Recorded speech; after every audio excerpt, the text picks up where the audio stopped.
Почитувани, заради Зоран Заев, долгот на државата изнесува рекордни скоро 7,2 милиони евра.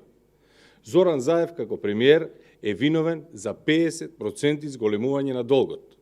Тој во изминатите 4 години ја задолжи Македонија за 2,4 милиарди евра.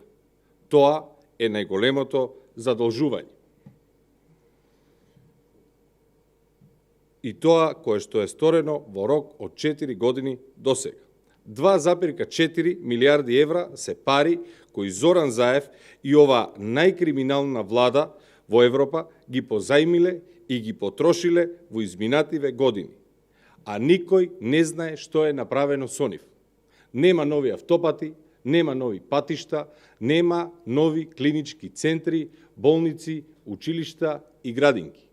Македонија буквално стагнира 4 години. Нема ништо. Имаме само повеќе долгови и за овие 4 години само Зоран Заев го задолжил секој еден граѓанин без разлика на неговата возраст за 1200 евра. Ова се пари кои со камати ќе треба да ги враќаат идните генерации. Ова се пари кои Заев ги позајмил од банките, но и ги украл од идните генерации. Долгот, кој пред се е последица на Заев, е околу 63% од бруто домашниот производ. А со тоа и се движиме кон состојба да не можеме да ги исплаќаме нашите обврски. Инвестиции нема, а со тоа и буџетот не се полни за да можат да се пополнат сите дупки кои ги предизвика Заев. За да ги покрие долговите, кои тој лично ги направи, Заев удри по народот. Покачувањето на горивата за нови 4,13 денари, како последица на новата такса, е трајно зголемување на цената на горивата, има за цел да собере пари од народот за да се покријат дупките кои настанаа заради криминалните тендери и подкупот на изборите. Класичен пример дека никој не знае каде завршија парите од задолжувањата е фактот што Заев вети 850 милиони евра помош за граѓаните и фирмите, а само 350 милиони евра се префрлени. Заев испумпуваше пари од буџетот и преку разни тендери. Па гледавме како на централно и локално ниво се фрлаа пари за тендери и се плаќаа услуги и двојно поскапо од тоа што се плаќаат услуги и ствари во државите од соседството. Заради сето ова, сега во буџетот нема пари, а долговите нема од што да се враќаат. Па Заев удира по народот. Заев и кликата околу него трошат, а народот плаќа. Време е да ставиме крај на поделбите на СДСМ и Заев на граѓани од прв и граѓани од втор ред. Македонија за сите луѓе. Ви благодарам на вниманието. Прашања?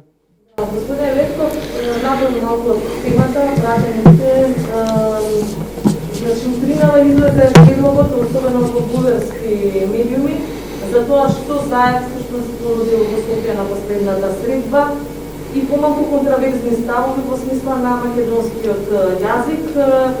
Дури 24 часа објавува дека понудата е дека македонскиот и бугарскиот јазик се едно исто, со тоа што се признати како посебни од меѓународното право во посебни периоди. Како вие гледате на ДПМН на ова и што ќе направите за да се спречи еден ваков предлог да стане реалност? Ви благодарам на прашањето. Од она што го видовме од утринава, ако ова што го пренесуваат медиумите е вистина, ако е што се однесува на предлогот кој што Заев го дал на бугарската страна, тоа ќе значи 4 работи. Прво, значи дека Заев наспроти неговите уверувања и тврдења дека не се преговара за посебноста на македонскиот јазик, тој безочно ја лажал јавноста. И ова директно потврдува дека се преговара токму за посебноста на македонскиот јазик, кој е наше идентитетско обележје. Второ, Заев со ова ја прифаќа негаторската теза на круговите во Софија дека македонскиот и бугарскиот јазик се исти јазици, што пак е директно загрозување на нашиот идентитет. Трето, ова значи дека Заев ги потврдува букарските тези дека се до кодификацијата на македонскиот јазик во 1945-та, македонскиот јазик бил форма или дијалект на бугарскиот јазик, што е апсолутно неточно. Ваквото тврдење е негирање на историскиот континуитет на македонскиот јазик.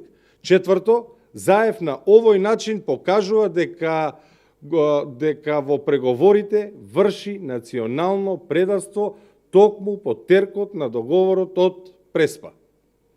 Укажуваме од овде дека доколку Заев прифати вакво решение или формулација, идната влада на ВМРО-ДПМН не само што нема да го прифати, и ќе го напушти договорот.